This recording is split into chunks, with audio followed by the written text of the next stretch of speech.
राधे राधे। जय श्री कृष्णा। श्री राधा रानी की कृपा से हम भक्तों के पावन चरित्र को श्रवण कर रहे थे। लाडली जी की कृपा से हम बोहरी सखी जी के पावन चरित्र को श्रवण कर रहे थे। आज उनके चरित्र का भाग 3 है, जो कि अंतिम भाग है। तो श्री जी की कृपा से हमने श्रवण किया था कि श्री भोरी सखी जी भलेशा गांव को छोड़ श्री वृंदावन धाम में आ गई थी, क्योंकि उनके सारे परिवार के जो जन थे वे सब देहांत हो गए थे। तो उनको यह अवसर मिला कि वे श्री वृंदावन धाम आ जाए, और अब वे श्री वृंदावन धाम आकर श्री राधा कृष्ण की प्रेममयी उपासना करने लग गई, उनके दर्शन के लिए ललायित रहने लग गई। बोरी सखी जी श्री प्यारी जू के दर्शन के लिए इतनी ललायत हो रही थी कि उन्होंने सोचा कि वे अपने प्राण त्याग दें, परंतु श्री जी की ऐसी कृपा हुई कि उन्हें समझ में आ गया कि प्राण त्यागने से कुछ नहीं होगा। तो उन्होंने ये विचार छोड़ दिया था। उनके कई पद हैं जिनसे पता चलता है कि उनकी जो श्री जी के प्रति, वृंदावन के प्रति कितनी आसक्ति थी। श्री जी से मिलने के लिए उनकी इतनी आसक्ति एक पद से हम समझ सकते हैं। पतित पावनी प्यारी हमारी, जब स्वभाव ही समझते रो, हर्ष होत अति भारी, पतित शिरोमणि मैं अग खानी, तजत स्वभाव न जैसे, त्रिभुवन विदित कृपालु स्वामिनी, आपुन तजिय की तैसे, हों चली हों हट पंथ नरक की, बरबस आई बेचैहों, करी हों पातक पुंज कोटि विधि, सकल मेटि मुसिकैहों, विषय पंक मोहि मग्न देखी के, लही दौरी उबारी, सहज कृपालु बान पर भोरी, बार बार बलिहारी, बार बार बलिहारी। यहाँ पे श्री बोरी सखी जो बड़ा सुंदर वर्णन करते हुए श्री स्वामी जी के स्वभाव में के बारे में बताती हैं। कहती हैं कि हमारी स्वामी श्री राधा पतितों को भी पावन करने वाली हैं, वो पतितों भी पर भी कृपा करती हैं। श्री प्यारी जू का यह स्वभाव देखकर मेरे हृदय में बड़ी भारी हर्ष होता है। बोरी सखी कह रही हैं कि जब वे प्यारी जू के स्वभाव को देखती हैं तो उनके हृदय में एक बहुत भारी हर्ष होता है। समस्त पतितों में मैं पतित शिरोमणि एवं पतितों की खान हूँ, और मैं अपने इस स्वभाव का त्याग भी नहीं कर पा रही हूँ। यहाँ पर श्री भोरी सखी जी स्वयं को एकदम दीनहीन बता रही हैं।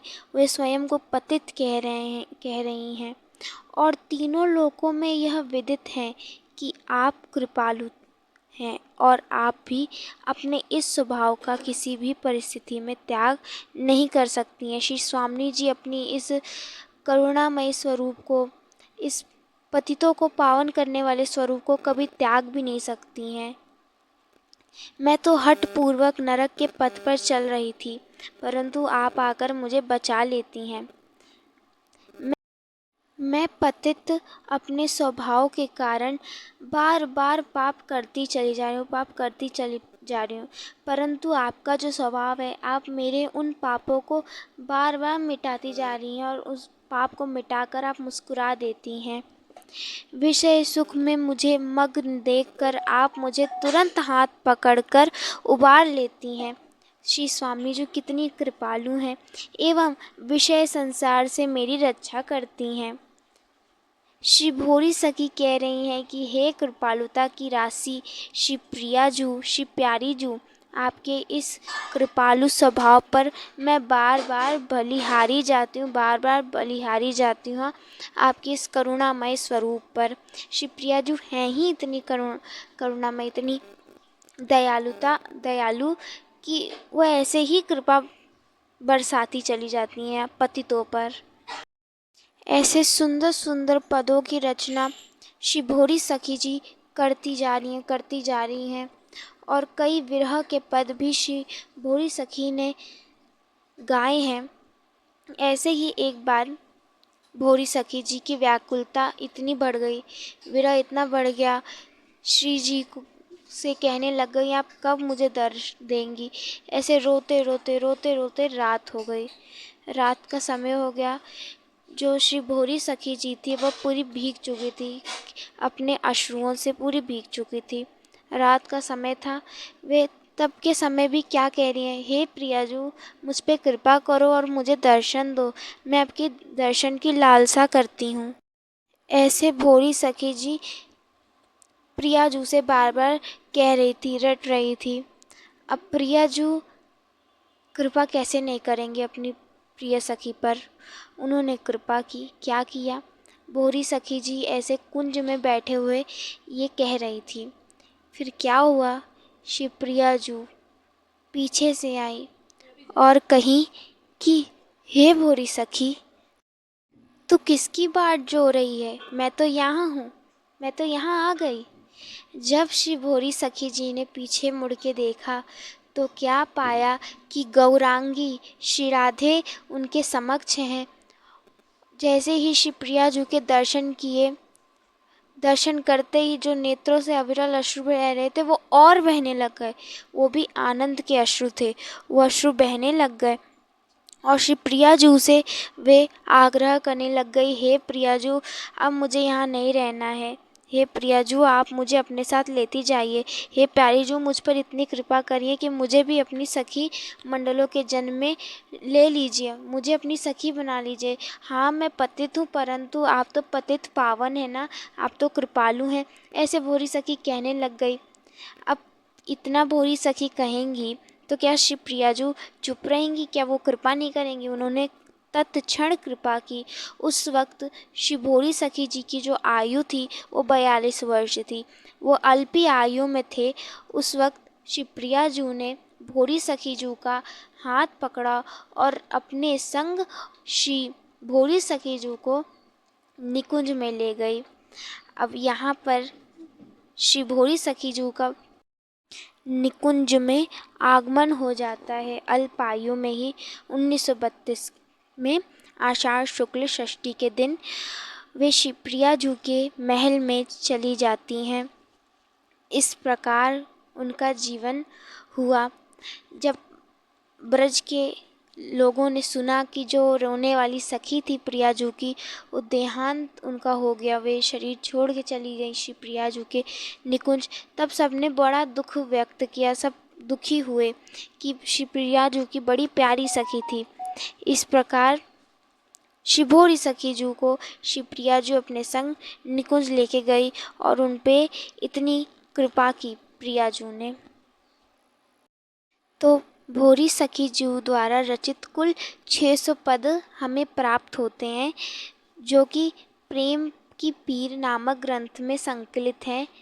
अधिकतर जो पद हैं वो विरह के पद हैं, क्योंकि भोरी सखी जी श्री प्रिया जू के विरह में थी। तो इनके अक्सर पदों में जो छाप थी वो भोरी, हित भोरी और भोरी हित छाप से मिलती है। इनके अक्सर पद श्री भोरी सखी जू के। श्री भोरी सखी जू जो थी वो बड़ी कोमल स्वभाव की थी। उन्होंने जहाँ भी अपने पदों में गाया है तो उन्होंने हमेशा अपने स्वयं को एकदम नीच प्रवृत्ति का बताया। उन्होंने खुद को पोच, पामर, पतित, कामी, कुटिल, दुष्ट, दुर्भाग्यशाली आदि आदि शब्दों से स्वयं को बताया है, जो कि उनकी ये बताता है कि वे बस स्वयं को नीच ही समझती थी, श्री प्रिया जू की कृपा चाहती थी। ऐसे श्री भोरी सखी जू का भाव हुआ है। तो इस प्रकार श्री जी की अत्यंत कृपा से हमने श्री भोरी सखी जू के पावन चरित्र को श्रवण किया। लाडली जू की असीम कृपा से हम सभी भक्तों पर इतनी श्री प्रिया जो मेहरबान है, इतनी कृपा करनी है कि हम इतने सुंदर सुंदर ब्रज के रसिक संतों के पावन चरित्र को श्रवण करते हैं। सखी जू के पावन चरित्र को श्रवण किया। ऐसे लाडली जो हम पर मेहरबान रहे, कृपा करती रहें और हम भक्तों के पावन चरित्र, भक्तों की जीवनी को श्रवण करते रहें। जब हम भक्तों की जीवनी को श्रवण करेंगे तो उस जीवनी से हमें समझ में आता है, हम तुच्छ भक्तों को समझ में आता है कि हमें कैसे जीवन जीना चाहिए, कैसे भक्त जनों ने जीवन जिया, उसी प्रकार हमें भी जीना चाहिए। हम श्री जी के कहलाते हैं तो हमें उन भक्तों की से सीखना चाहिए कि वे कैसे जिए हैं श्री प्रिया जी के विरह में। तो ऐसे श्री जी हम पे कृपा करती रहें और हम श्री जी के भक्तों के, श्री जी के चरित्र, सभी चीज़ों को श्रवण करते रहें। ये हम सभी भक्तों के अमृत के समान है। अभी यहीं विराम देते हैं।